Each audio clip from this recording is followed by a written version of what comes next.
Ya, assalamualaikum warahmatullahi wabarakatuh. Ya, teman-teman, bagaimana kabarnya hari ini? Nah, mudah-mudahan baik ya. Nah, teman-teman, alhamdulillah kita berjumpa kembali di mata pelajaran prakarya. Nah, teman-teman, di kali ini kita akan membahas bab 5 tentang membuat desain konstruksi instalasi listrik rumah tangga.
Teman-teman sudah membaca tentang peta konsep kita, kemudian kita lanjut ke sistem transmisi energi listrik. Nah, menurut Kamus Besar Bahasa Indonesia, istilah transmisi dapat diartikan sebagai pengiriman atau penerusan.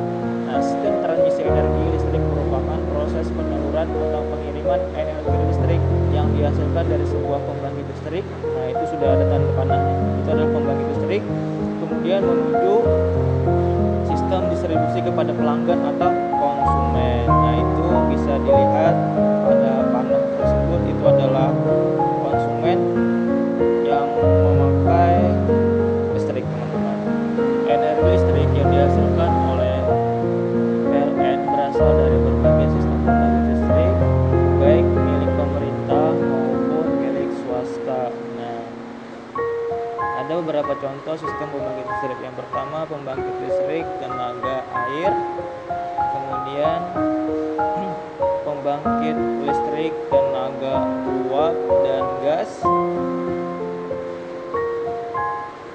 kemudian ada pembangkit listrik tenaga angin,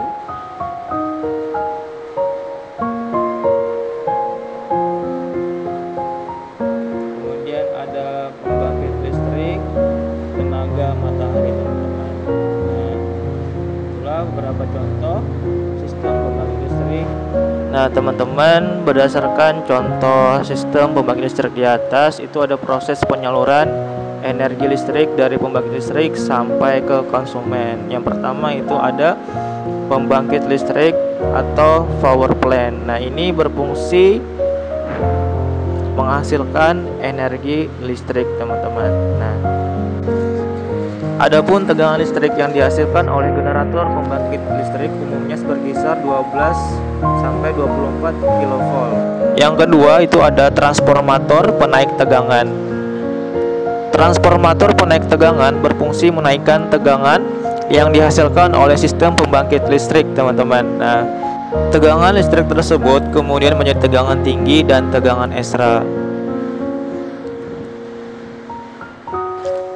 Dan ketiga ada saluran transmisi yang berfungsi menyalurkan tegangan tinggi dan tegangan ekstra tinggi. Di Indonesia, saluran tegangan ekstra tinggi ini sering disebut dengan SUTED atau saluran udara tegangan ekstra tinggi, teman-teman.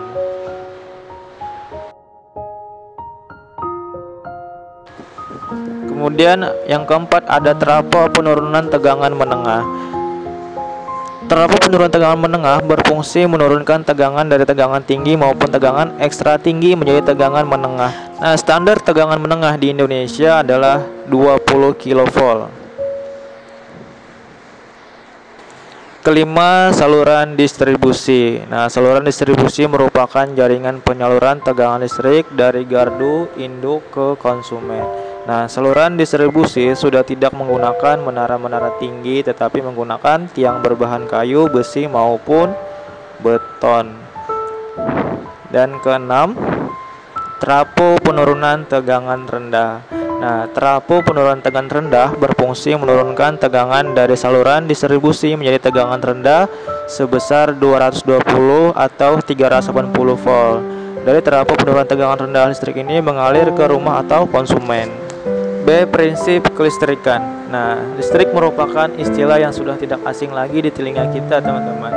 Hampir setiap hari kita selalu menggunakan listrik di rumah, misalnya lampu dan berbagai peralatan elektronik lainnya. Nah, contohnya itu ada komputer, kemudian ada laptop, dan ketiga ada handphone.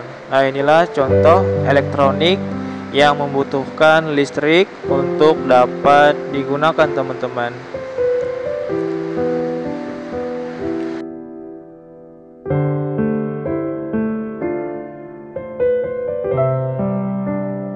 Nah, listrik dapat diartikan sebagai sesuatu yang muncul akibat adanya muatan listrik. Nah, muatan listrik muncul karena adanya pergesekan elektron dan proton. Nah, adapun instalasi listrik merupakan rangkaian terpadu yang menghubungkan sumber listrik melalui media penghantar konduktor. Nah, pada dasarnya sifat listrik tidak dapat dilihat tetapi dapat dirasakan. Contohnya kilatan petir ataupun percikan api pada instalasi listrik merupakan akibat adanya loncatan elektron yang mengalir pada sebuah media penghantar.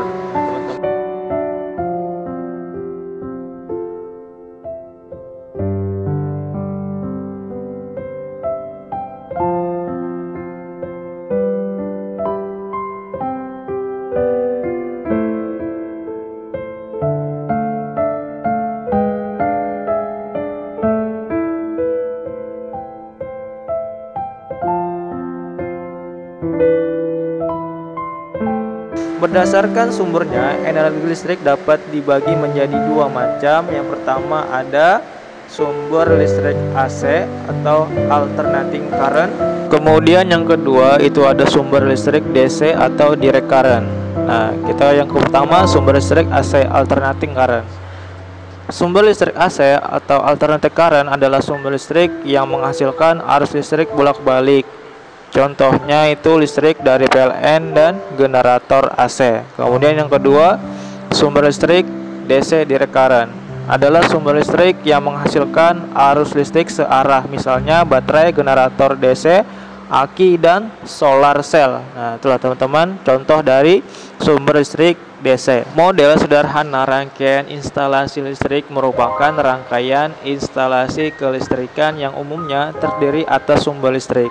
Nah, saklar pengaturan dan beban.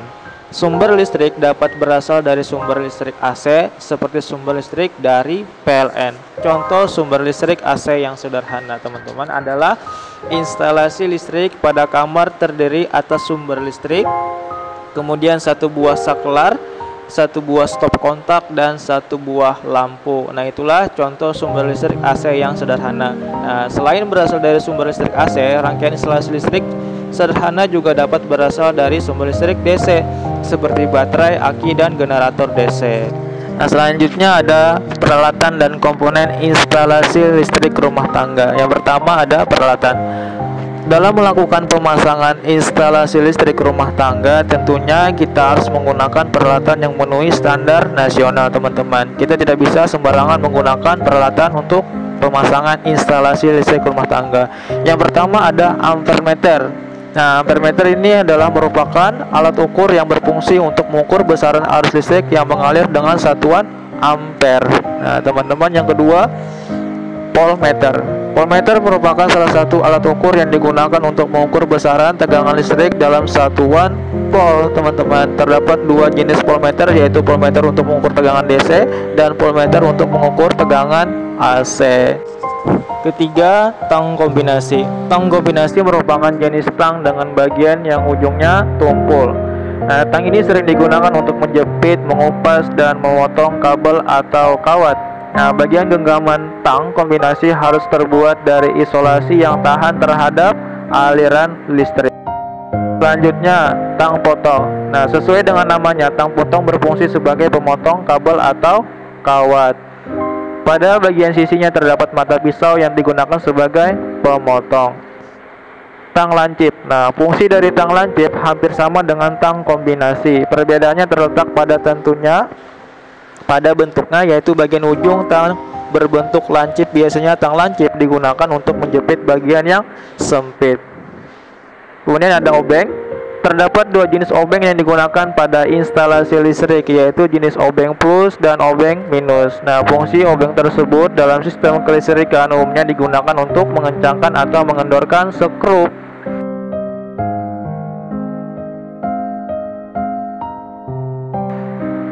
Selanjutnya ada palu. Nah, palu merupakan alat yang berfungsi sebagai pemukul atau pemberi tumpukan pada benda. Di dalam instalasi listrik, palu sering digunakan untuk memukul paku pada klem atau penjepit untuk merapikan kabel instalasi listrik. Nah, selain peralatan, ada juga komponen dalam instalasi listrik rumah tangga. Nah, komponen-komponen listrik yang standar digunakan pada proses instalasi listrik rumah tangga. Yang pertama itu teman-teman ada meteran listrik. Yang kedua ada kabel listrik. Yang ketiga ada saklar. Yang keempat ada stop kontak. Yang kelima ada MCB. Keenam ada lampu. Ketujuh ada fitting lampu. Kedelapan ada pipa paralon. Dan yang terakhir ada pipa sambungan. Nah, itulah teman-teman komponen-komponen listrik yang standar yang digunakan pada proses instalasi listrik.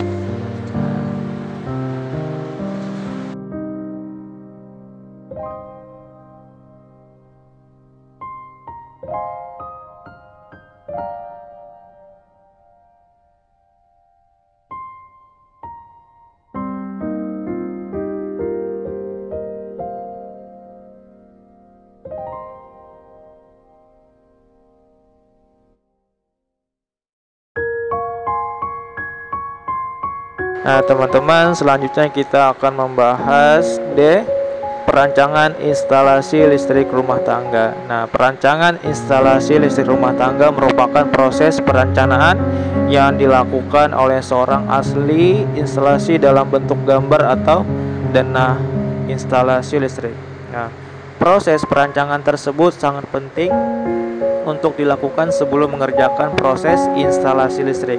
Nah, fungsi perancangan instalasi listrik rumah tangga yang pertama itu ada sebagai sarana komunikasi antara pemilik rumah dan teknis instalasi.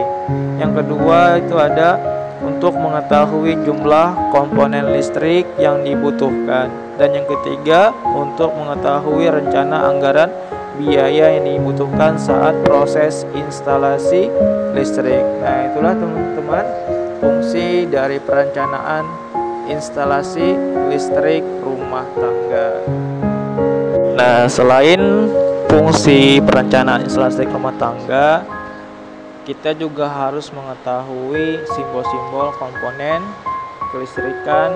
Nah, adapun simbol-simbol tersebut digunakan untuk menjelaskan jenis komponen yang digunakan pada proses instalasi listrik rumah tangga.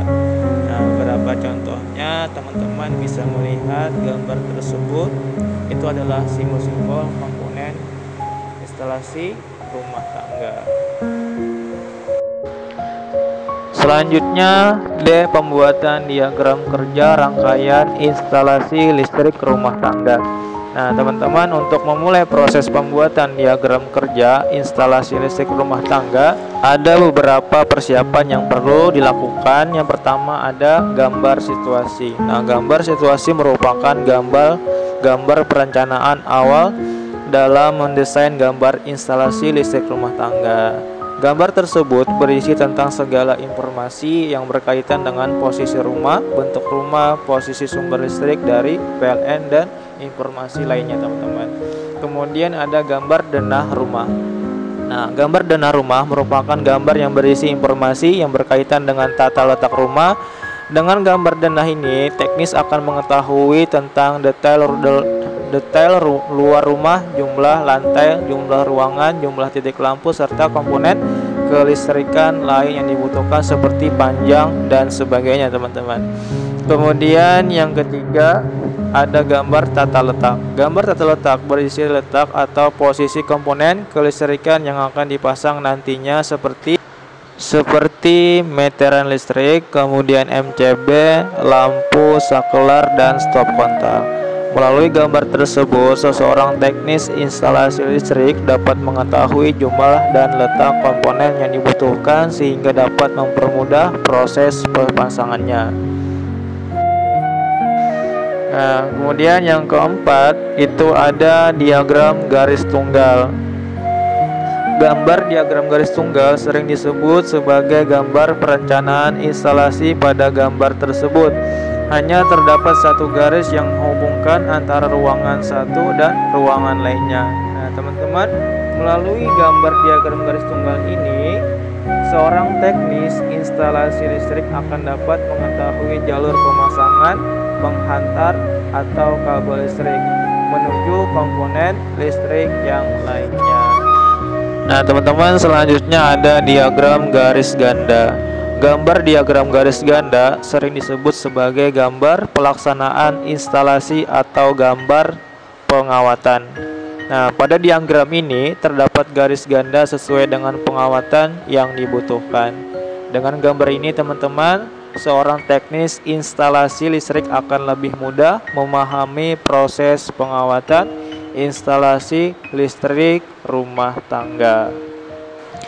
Demikian, teman-teman, pembahasan kita bab 5 tentang membuat desain konstruksi instalasi listrik rumah tangga.